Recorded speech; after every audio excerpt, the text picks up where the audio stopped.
সন্ধ্যার নাস্তা বা বাচ্চাদের টিফিনের জন্য বা অতিথি আপ্যায়নের খুবই মজাদার একটা রেসিপি, সেটা হচ্ছে বিফ বান। তো চলে যাচ্ছে আপনাদেরকে মূল রেসিপিতে। আগে আমি ইস্টটাকে অ্যাক্টিভ করার জন্য এখানে আমি দিয়ে দিলাম চিনি 2 টেবিল চামচের মতো, আর দিয়ে দেবো হচ্ছে ইস্ট 1.5 টেবিল চামচের মতো। আর এখন আমি উষ্ণ গরম পানি দেব, যে পানিটা এমন হতে হবে যেন আপনি আঙ্গুল ছুঁয়ে প্রায় 5-6 সেকেন্ড এটাকে রাখতে পারেন, সেই রকম উষ্ণ গরম পানি দিয়ে এটাকে এখন আমি ভিজিয়ে রাখবো 5 মিনিটের জন্য। অবশ্যই এটা ভালো মানের ব্র্যান্ডের ইস্ট ইউজ করতে চেষ্টা করবেন। সব ইস্ট কিন্তু অ্যাক্টিভ হয় না। তো এটাকে ঢাকনা দিয়ে ঢেকে দেবো প্রায় 5-10 মিনিটের জন্য। আর এখানে আমি ডিপ থেকে কিমাটা নামিয়ে নিয়েছি। আর চলে যাবো হচ্ছে গিয়ে আমি ময়দার ডোটা তৈরি করার জন্য আমি নিয়ে নিলাম হচ্ছে গিয়ে 1/3 কাপ পরিমাণে 4 কাপ ময়দা, দিয়ে দিলাম অ্যাক্টিভ হয়ে রাখা ইস্ট, লবণ, আর হচ্ছে গিয়ে সামান্য তেল, আর উষ্ণ গরম পানি দিয়ে সুন্দর করে মাখিয়ে নিচ্ছি। দিয়ে দিলাম ফ্লেভারের জন্য একটু ঘি বা বাটার যেটা দেন না কেন অবশ্যই দেওয়ার ট্রাই করবেন, খুব সুন্দর একটা ফ্লেভার আসে। এখন এটাকে আমি সুন্দর করে মেখে আর যে বাটিতে আমি অ্যাক্টিভ হতে দেবো একটু ঘি মেখে দিয়ে দিলাম তলায়, আর ওপরেও একটু ঘি দিয়ে দিলাম সুন্দর একটা ফ্লেভার আসার জন্য। এখন দিয়ে দেবো 45 মিনিটের জন্য, এটাকে ঢেকে রেখে দেবো ফুলে ওঠার জন্য। তো চলে গেলাম হচ্ছে গিয়ে আমার কিমাটা তৈরি করার জন্য, বা পুর বলেন। এখানে আমি দিয়ে দিলাম পেঁয়াজ কুচি। পেঁয়াজটাকে হালকা একটু নরম করে ভেজে নেব। তো ওই পর্যায়ে একটু লবণ দিয়ে সুন্দর করে ভেজে নিয়ে দিয়ে দিলাম হচ্ছে গিয়ে কিমাটা, যেহেতু এটা ফ্রোজেন ছিল আর এটাকে ধুয়ে পরিষ্কার করে আমি কিমাটা তৈরি করে রেখে, যার জন্য ধোয়ার প্রয়োজন নেই। আমি বক্সটা ধরিয়ে দিয়ে দিয়েছি আর কি, ফ্রোজেনটা ধরে দিয়ে দিয়েছি। এখন একটু পানি দিয়ে দিলাম এটাকে মেল্ট হয়ে যাওয়ার জন্য। আর এখন আমি সমস্ত মশলা অ্যাড করে নেব। আর সরি টু সে, আমার ঠান্ডা লেগেছে, এখন কথাটা একটু বাঁচতে পারে, এর জন্য এটাকে ইগনোর করবেন। আদা রসুন পেস্ট, সয়া সস, আর হচ্ছে গিয়ে লাল মরিচের গুঁড়া, ধনিয়ার গুঁড়া, জিরার গুঁড়া, টেস্টিং সল্ট, আর হচ্ছে গিয়ে কাবাবের মশলা দিয়ে দিব।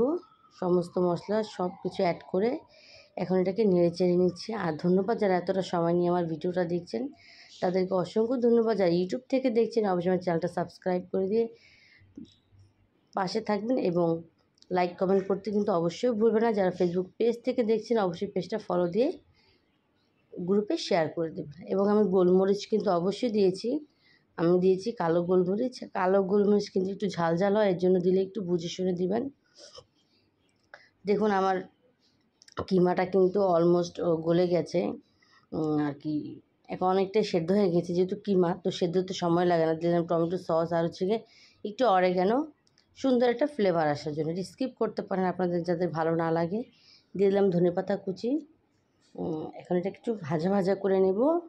এটাকে চুলায় একটু ভাজা ভাজা হতে দিয়ে চলে যাব হচ্ছে গিয়ে আমার ময়দাতে। দেখুন মাশাআল্লাহ কি সুন্দর ফুলে গেছে ইস্ট রুটিটা। এখন এটাকে আমি যেটাতে আমি রুটি বেলি তো সেখানে আমি নিয়ে নিলাম।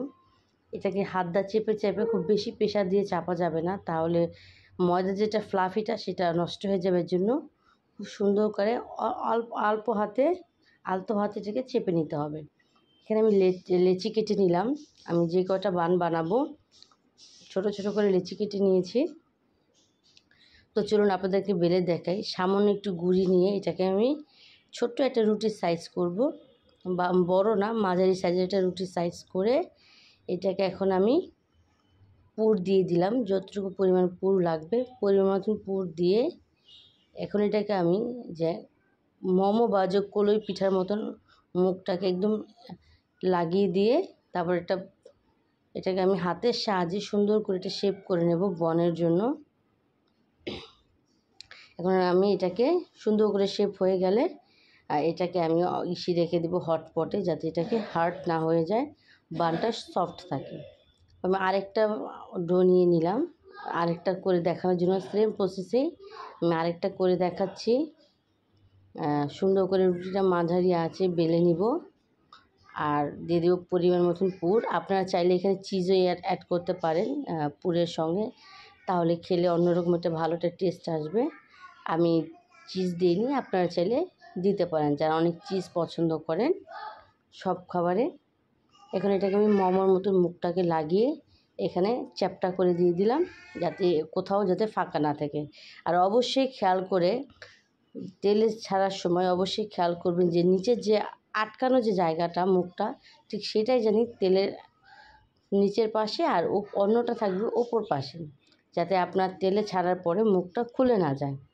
সেই জিনিসটা খেয়াল করে অবশ্যই বানটা ছাড়তে হবে। দেখুন আমি কিন্তু যেটা কিন্তু মুখটাকে বেঁধে দিয়েছি সেটা কিন্তু আমি নিচের সাইডে দিয়েছি, আর উপরের সাইড কিন্তু ফ্রেশ অংশটা দিয়েছি। এখন ঢাকনা দিয়ে ঢেকে দেবো।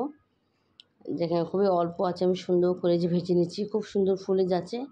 আপনারা চাইলে আরও বেশি ডোবা তেলে ভেজে নিতে পারেন, আমার কাছে মনে হলো এই তেলেই যথেষ্ট।